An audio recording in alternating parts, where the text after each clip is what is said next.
So here we go, everybody. Welcome to another episode of the Boot Room, the show where we look ahead to Town's next game. And today we have two games. It's Easter weekend. I'm joined by Stuart Watson. Our Town, of course, got Wycombe Wanderers on Good Friday at Portland Road, a sold-out Portland Road, and a trip down to Cheltenham on Easter Monday. Stu, how are you feeling? It's Easter weekend, 2 games in 4 days. It's exciting stuff.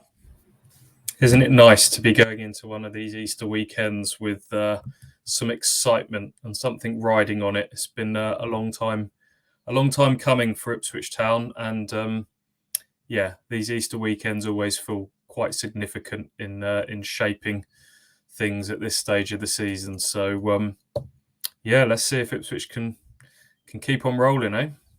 Definitely, yeah. 7 straight wins, 8 clean sheets on the bounce, a club record, and I'm sure they want to continue that, Stu. And Easter weekend is all about football. Football, Friday, Saturday, Sunday, Monday. Enjoy it, ladies and gentlemen. First up for Town, of course, is Good Friday, sold out Portland Road, Stu, against Wycombe Wanderers. Matt Bloomfield is in the dugout, former Town player, was at Colchester, then, of course, Gareth Ainsworth left to go to QPR. Thoughts on Wycombe as a team? We lost there, of course, at Adams Park just before Christmas. A cold, frustrating afternoon, although Town were the better side. But yeah, thoughts on Wycombe? Yeah, Matt Bloomfield obviously started out at Ipswich, but went on to become a Wycombe legend, racking up hundreds of appearances for them, but lived in Felixstowe for the majority of that time, commuted to Wycombe, has remained a Suffolk boy. Obviously had that job at Colchester just down the road, which didn't last very long. Did a pretty good job for them in League Two, but then Ainsworth's time at Wycombe comes to an end, and that is a proper end of an era for Wycombe, isn't it? 10 plus years in charge for them, but QPR comes calling, tugs on the heartstrings, a club that obviously Ainsworth have got links to, and Wycombe do the same, go for someone with strong ties to them. It's going to feel like a different Wycombe, I think. Ipswich have been used to having some real battles with these kind of direct physical Wycombe sides since dropping into League One. By all accounts, Matt Bloomfield, whilst being kind of respectful of what has made Wycombe the difficult side they are in League One, is just starting to put his own blueprint and ideas onto this, just trying to get them to play a little bit more on the floor. And it's a different team to the one that Ipswich faced in, December 17th, just leading up to Christmas. Ipswich lost that game 1-0, as you say. That ended up being Alfie Mawson's last game of professional football.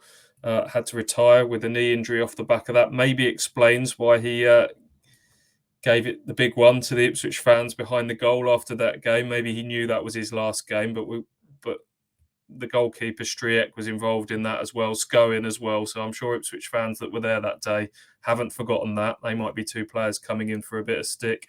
Anis Mehmeti, who was their kind of star man getting the goals, they sold him to Bristol City in the January transfer window, and they've got a whole load of injuries at the moment. Gareth McCleary, Sam Vokes, 2 very experienced players, Jordan Abita likewise as well. So all things considered, injuries, change of manager, players sold, for them to still be in with a shout at the top 6 is impressive, really. They're only 2 points off. They're in a bit of a 5-way fight, I would suggest, for 5th or 6th, with Bolton, Peterborough, Derby, Portsmouth as well have got themselves back in the mix.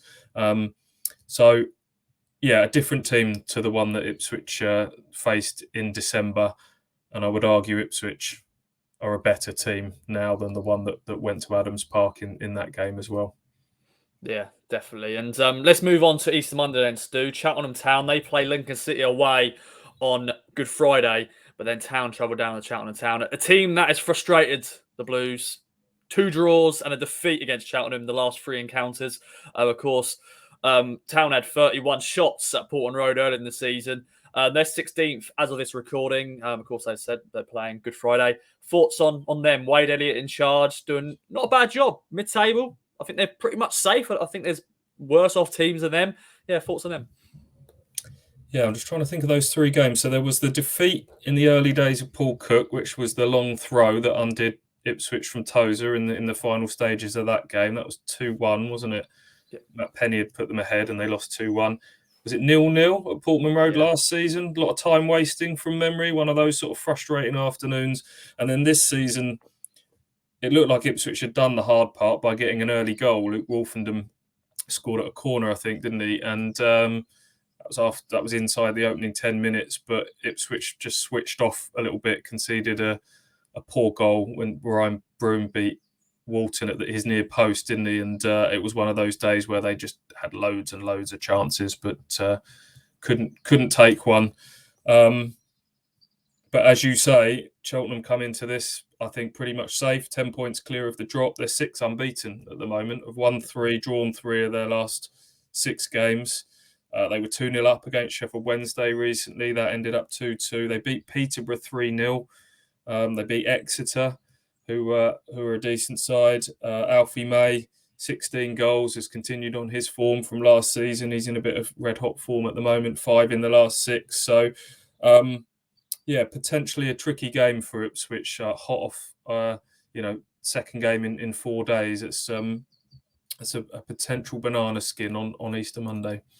Definitely. The completely Suzuki Stadium is what they're called. Of course, it's Wooden Road, and I'm sure the Cheltenham fans will call it, but sponsorship reasons, completely Suzuki Stadium, which will be enjoyable to say, I'm sure, for anybody who, like me, who just likes silly things. But there we go. Stu, then. Let's talk about Town then, the players. Off a 7-win run, 8 clean sheets, but 2 games in 4 days. Rotation may come in. Probably won't see a changed team, most likely not, on Good Friday because of the winning run. Leif Davis is probably the only question mark because of his hamstring problem. Will he be back? We don't know just yet. But thoughts on the team as a whole? Yeah, we've talked a lot about the 2 teams that Ipswich are playing, but the bottom line is Ipswich are in red hot form, and they yes, Kieran McKenna will do all his analysis on both teams, and they will pay them the respect. And as we've seen with some strange results in this league recently, anything can happen, and you have to retain full focus. But the bottom line is Ipswich are in form at the moment and full of confidence, and have to believe that whoever they face at the moment, they can beat. I think you're right. I think for tomorrow's game, there's every chance it will be unchanged. We're recording this Thursday morning, due to speak to Kieran McKenna later this afternoon. So we'll find out a little bit more about Leif Davis. That was a hamstring problem that he felt early in training last week. They hoped he would be okay to play against Derby, but the nearer they got to the game, they realised it probably wasn't a risk worth taking. Greg Lee stepped in and seamlessly took on that left-back role, kept one of the division's best right wingers in Nathaniel Mendez-Lang pretty quiet in that game. So if he has to go again, then no problem with that at all. But obviously having Leif back would be a boost. He's been an influential player, 10 assists this season. But yeah, if everybody's fit, all things considered, I think you just keep riding this team that's looked like it's got a real bit of cohesion and chemistry going at the moment. The next thing is how many of those can go again for a second game in 4 days on Monday. I think this is where Ipswich's squad depth and quality comes into play. We know they've got 2 players for every position, and players that are pretty much of an equal standard, aren't they? If somebody like a Jackson or a Harness or a Dapo, maybe even Dominic Ball, who's had a couple of appearances off the bench now, have to come in, Janoy Donasian, that's not significantly weakening Ipswich, is it? So, I would imagine it will be pretty much as you were for Friday, and then Kieran McKenna will kind of assess the bumps and bruises and decide how much he freshens things up at Wooden Road. Yeah, definitely. Well, Stu, 2 very big games. 8 cup finals to go. Will Town make it 9 straight wins after these 2? We shall see. Stu, prediction then, my friend, for both games. Starting off with Wycombe, as I said, sold out Portman Road. It's nice this time around. Last year, I think I mentioned this on the podcast, that we didn't really have an Easter festive fixtures because we had Saturday afternoon on Sky and then Tuesday night under the lights, which is always nice. But it's nice that we have a Good Friday and Easter Monday. Fans can enjoy it. Away end's going to be great, I'm sure, at Cheltenham. But Wycombe, first of all, prediction for that. Yeah, as I say, I think Wycombe are a lesser side than the one that Ipswich faced in December. Ipswich are a better side. From then, if you look back at the Ipswich team that started that game at Adams Park, it had the likes of Richard Keogh, Kane Vincent-Young. I think Ghassan Hadmi came off the bench in that game. With the greatest respect to those people that I've mentioned, Ipswich have upgraded in certain areas of the team since then. And Ipswich were probably the better side in that game, to be honest. They dominated the opening stages. Chaplin missed a chance. It was a really poor goal they conceded, if you remember. Hanlon got the better of Humphreys and Burgess. Poor goal to concede, and Ipswich sort of huffed and puffed in response. But I saw enough in that game to know that Ipswich have got better quality than Wycombe, and they certainly have now. Don't want to be too counting my chickens in this game, but I do think everything I've just said there leads to an Ipswich win, given the current form.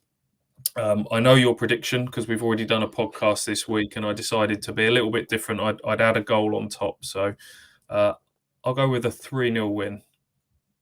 I'll be happy with 3-0. I went 2-0. Just that is the standard scoreline as of late. 2-0 wins. Town, that's what they love. Another clean sheet. That makes it 9 clean sheets in a row. Cheltenham and Town then, Stu.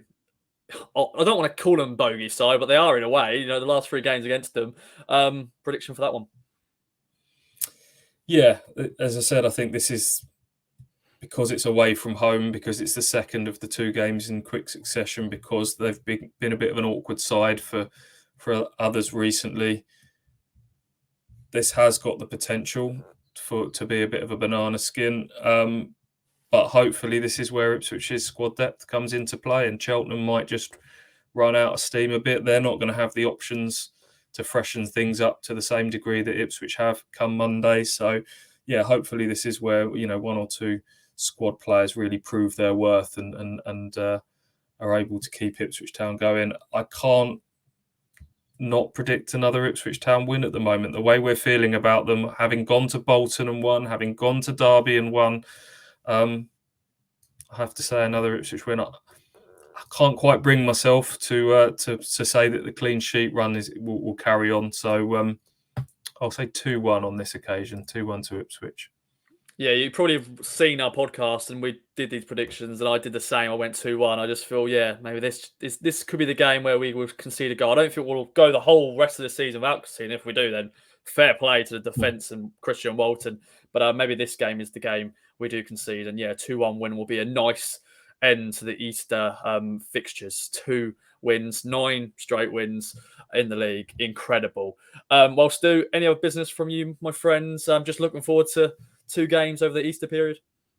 Yeah, and we'll have more than half an eye on the results of Sheffield Wednesday and Barnsley and Plymouth. It's going to be fascinating to see if Sheffield Wednesday can kind of stop the rot and get themselves going again. How much psychological damage Plymouth getting humped 4-0 at Wembley in the Papa John's Trophy final last Sunday against Bolton does to them. Whether Barnsley can keep things going, because they're in equally good form at the moment. It's going to be a thrilling race for these top 2 spots. But right now, Ipswich, you have to say, look the real deal. And I think the atmosphere, hopefully on tomorrow at Portman Road, is going to be electric. And let's hope they can keep it going.